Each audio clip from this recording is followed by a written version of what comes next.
Bonjour, bonjour. Allez, c'est reparti. On va terminer notre bloc numéro 2 et sur la page numéro 4. 1, 2, 3, 4, c'est ça. Donc, on a fait la page numéro 3 sur le bloc numéro 2. Maintenant, on va faire la page numéro 4. Donc, je vous rappelle que ce bloc, il fait 14,5 de large sur 30,8 de haut.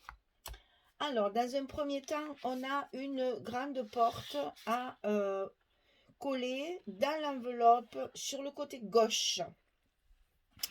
Alors, ce rabat, cette porte, elle va faire 13,5 de large sur 30,08.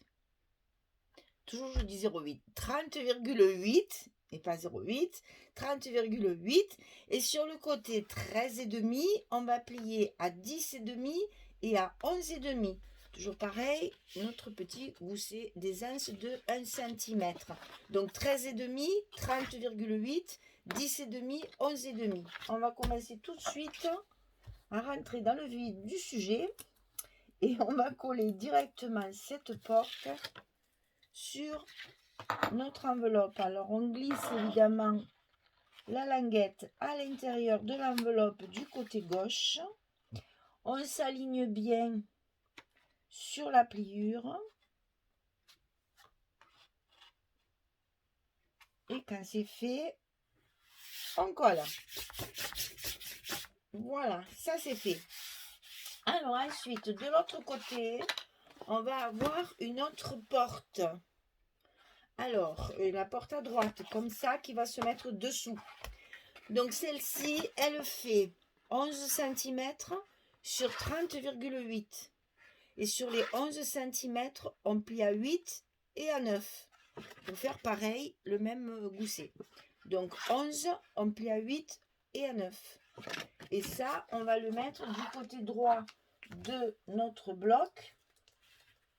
Et toujours pareil, insérer dans l'enveloppe.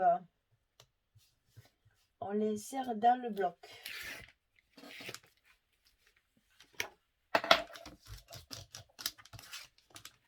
Et toujours, on fait toujours attention à la pliure, de bien mettre le long de la première pliure pour ne pas coller le gousset. Voilà, donc ça va se fermer comme ceci.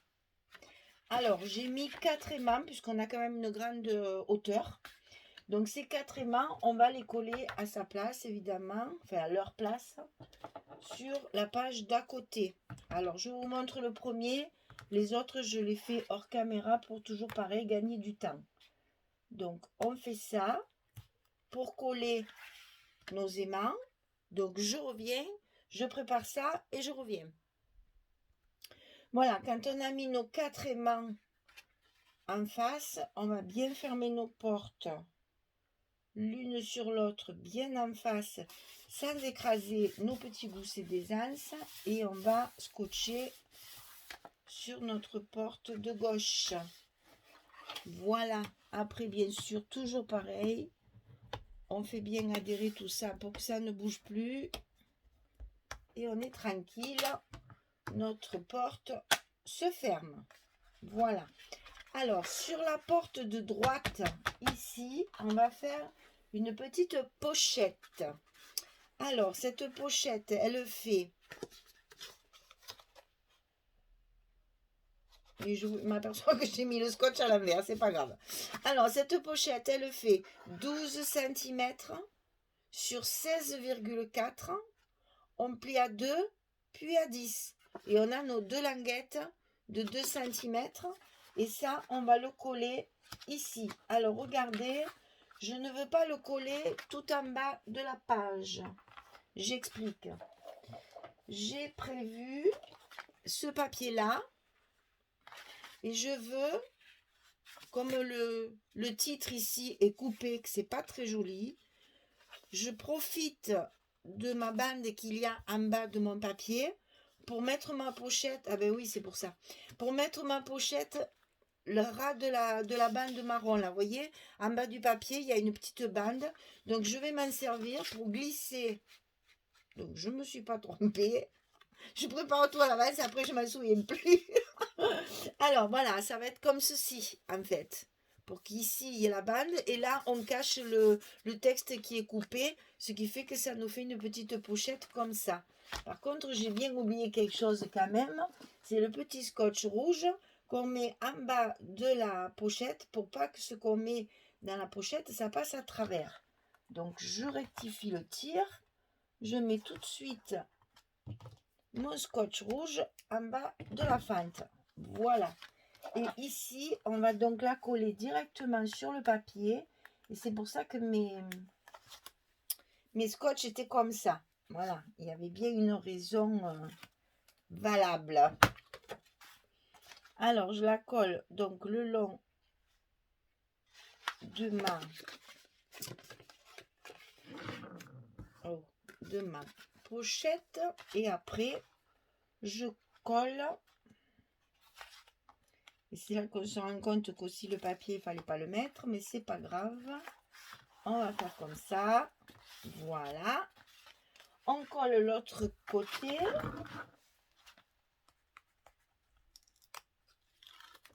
Comme ceci. Voilà. Et on a notre pochette collée directement sur le papier. Comme ça, on va pouvoir après y glisser quelque chose à l'intérieur. Alors, donc ça, c'est ici. Ça, j'ai choisi ce papier-là. Alors, le petit chat, je vous montre ce que j'ai fait. Donc, le petit chat, je lui ai découpé les oreilles. J'ai récupéré un chapeau de la dame, de la lady, sur une chute de papier. Je lui ai mis le petit chapeau de la lady sur la tête en 3D. Et j'ai fait dépasser les petites oreilles par-dessus. Ici, j'ai créé une toute petite pochette avec une poignée que j'ai découpée dans la collection. Et j'y ai mis des petites choses que j'ai découpées et que je glisse dans la pochette comme ceci pour décorer. Ça, c'est encore des propositions que je vous fais. Vous n'êtes pas obligé de faire pareil. Et ça sera donc ici. Ça, ici. Alors, j'ai fait un petit tag comme ça sur des chutes de papier. Hein, toujours pareil, ce sont des chutes de papier quand j'ai coupé mes papiers. Je récupère mes chutes, je mate derrière pour pouvoir faire du journaling et je le glisserai dans la pochette. Et sur cette pochette, je vais récupérer la troisième porte qui était beaucoup plus étroite que les autres et je vais la coller sur ma pochette comme ça pour le mettre ici. Alors, sur la partie centrale, il va y avoir une cascade. Mais une cascade un peu particulière. On est toujours dans l'originalité pour essayer de garder l'esprit original pour cet album. Alors, un papier comme ceci. J'ai rajouté juste une étiquette que j'ai découpée dans la collection aussi, que j'ai maté bien sûr, et que j'ai mis en bas. Ici en haut, on va couper 2 fois 18 sur 11. 18 sur 11. D'un côté, j'ai mis du craft. De l'autre côté, j'ai maté avec le basil bleu, le lagoon, les cartes côté carte. Pas côté couverture de livre, côté carte. Et je vais en mettre une ici en haut et ici en bas. Donc, il y en a une qui va s'ouvrir comme ceci et une qui va s'ouvrir comme ça. Et ici, vous avez encore un emplacement photo, bien sûr, si vous voulez en ajouter un. Pour cacher tout ça et pour faire joli, je me suis amusée à faire un shaker. Alors, comment j'ai fait? J'ai pris tout simplement une page, comment ça s'appelle? Vous savez, ces trucs de classeur, là, les petites pages plastiques là qu'on met pour mettre les documents et qui sont troués sur le côté. Donc, j'ai récupéré une pochette comme ça que j'ai découpée de la grandeur de ma pochette, alors qui fait 15 cm sur 17 et que j'ai plié à 13 ici. J'ai fait un petit gousset que j'ai pas noté. Alors, 13 et ça doit être 13,5, c'est ça. Donc je plie à 13 et ensuite à 13 et demi pour avoir mon petit gousset qui me permet de mettre mes 2 cascades dessous là. Alors 15, 17, je plie à 13, je plie à 13 et demi. Ça me fait un petit gousset comme ceci. Donc j'ai mis ma pochette plastique dans laquelle j'ai glissé le chat que j'ai découpé. Et puis des petits sequins, j'ai bien sûr pris des sequins de la même couleur. Donc il y a du bronze, du cuivre, du doré, de l'argenté. Enfin, je ne sais pas si vous allez voir bien toutes les couleurs, mais enfin voilà. J'ai simplement glissé tout ça dans ma pochette. Je l'ai fermé avec un scotch à cheval, tout simplement. Ensuite, comme un rhodoïde, je l'ai collé directement sur mon papier ici avec du scotch double face, bien sûr. Donc là, tout autour ici. Ensuite, ma fenêtre que j'ai découpée par-dessus, je l'ai recouverte de papier et de dentelle tout autour. Et ensuite, j'ai découpé une petite partie aussi, ça c'est dans la première couverture, un petit morceau comme ça pour faire la fermeture. C'est vraiment tout simple, c'est très facile à faire. La petite pochette en plastique de classeur là, je mets mes sequins et mon chat à l'intérieur, je la ferme, je la colle tout autour avec du scotch double face. J'ai découpé une fenêtre à la dimension avec des petites barres comme ça, elles font 1 cm que j'ai recouvert de papier après. Et tout autour, j'ai mis dentelle et petite décoration. C'est pas un vrai shaker comme on fait souvent avec des épaisseurs et tout ça. C'est tout simple. C'est tout simple et ça suffit. Vous voyez, ça bouge quand même. Et ça fait son petit effet parce que ben, le chat, il se promène également derrière la fenêtre. Voilà.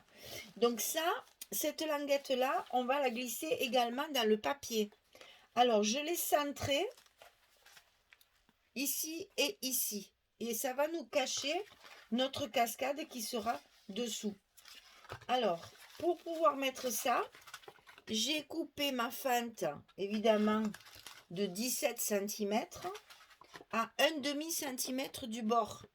Et je vais la mettre comme ceci, directement dans mon papier. Attention au petit gousset, de bien le respecter, voilà, pour qu'il reste bien en place et on colle derrière. Quand on a collé ça, on va coller notre cascade, une en haut, l'autre en bas. Et quand on fermera notre fenêtre, on ne verra rien. Elles sont cachées les cascades. Voilà, voyez. Donc ça, après, une fois que tout est fait, vous pensez bien de scotcher vos fentes partout pour les consolider. Et une fois que c'est fait, vous collez votre papier à sa place. Voilà, c'est tout simple. Il n'y a pas grand-chose de compliqué. Mais après, on n'a plus qu'à coller ça. On n'a plus qu'à coller ça. Et après, quand on ferme nos portes, j'ai choisi le papier avec le petit village. Donc, j'ai découpé la première. C'est pour ça que mes portes font ces dimensions. En fait, j'ai coupé mes papiers avant pour savoir les dimensions de mes petites portes. Donc, celui-ci sera ici. C'est la maison jaune et marron. Et après, sur l'autre porte qui vient se coller par-dessus, j'ai donc découpé la maison rouge. Voilà pourquoi la dimension de mes portes sont en fait correspondantes à mes maisons. Et donc là, j'ai mis deux petits angles métalliques, bien sûr. Et là, j'ai mis avec deux petits brades, on en revient toujours, hein, décoration pour pouvoir mettre mes brades sur le papier. Et comme ça, une fois collés, les brades sont cachés. Voilà, on en revient toujours à ma déco faite avant pour qu'on puisse tout mettre directement. Et donc ça, on va le coller comme ceci. Voilà. Donc je colle tout ça. Je vais vous revenir vers vous aussi pour vous montrer comment je scotche derrière. Chaque fois, je le répète pour que vous voyez bien comment on consolide toutes nos fentes pour que tout soit bien solide. Et puis, je reviendrai vers vous quand tout sera fini. Je colle ça et je reviens. À tout de suite. Voilà, me voilà de retour donc. Alors ici, un scotch sur la fente, un scotch sur la fente, un scotch sur la fente. Comme ça, tout est bien solide. La petite fenêtre, les petites cascades, voilà. Et ici, j'ai oublié de vous expliquer, donc je l'ai gardé pour vous montrer. En fait, j'ai pris une chute de papier. Vous voyez, c'est le verso de la dame qui est assise sur sa valise. Une chute de papier comme ça. J'ai fendu le long de la bordure, hein, puisque je me sers beaucoup de ces bordures-là. J'ai renforcé, parce que ça on me le demande aussi quelquefois, quand je fais des fentes comme ça pour insérer une image, je renforce d'un côté avec le scotch et un autre côté ici, je recolle un morceau de papier. Comme ça, la fente est bien solide et bien épaisse, sans que ça fasse épaisseur. Hein, voilà. Ça ne gêne pas, en fait, ça fait comme s'il y avait un bout de scotch. Bon, là, on ne peut pas scotcher en bas, puisque c'est là qu'on va enfiler notre carte. Hein. Donc, ici, en bas, on ne peut pas mettre de scotch. Par contre, moi, je mets un petit bout de papier pour consolider la fente. Et là, au-dessus, je mets un scotch, comme pour les cascades. Et comme ça, du coup, ça reste bien solide. Alors, on va la positionner et la mettre en place. Comme ça, au moins, vous allez le voir ce que ça donne une fois scotché.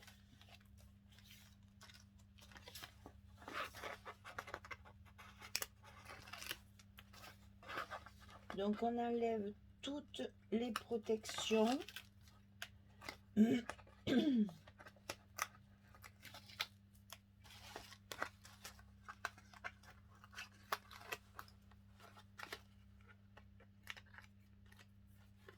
Et voilà, on n'a plus qu'à coller. Et quand c'est collé, on peut y mettre donc une carte de 11 sur 16. Là, je mettrai, quand j'aurai tout fini, que je me restera des chutes de papier, je mettrai mon papier. Pour l'instant, j'attends parce que j'ai encore un bloc à faire, donc j'attends. Donc là, je vais mettre, donc de ce côté, ça sera du craft et, là, et de ce côté, ça sera du papier fantaisie, bien sûr, qu'on mettra quand on aura tout fini. Et donc ici, on peut enfiler notre carte à sa place. Et là, voilà, elle est derrière la fenêtre. Donc ça va faire ceci, ceci, ceci, et tout ça, on n'a plus qu'à coller notre papier ici. Donc je fais ça et je reviens. À tout de suite. Voilà, j'ai terminé. Donc j'ai recouvert, j'ai collé mon papier avec mes deux cascades comme ceci. Voilà.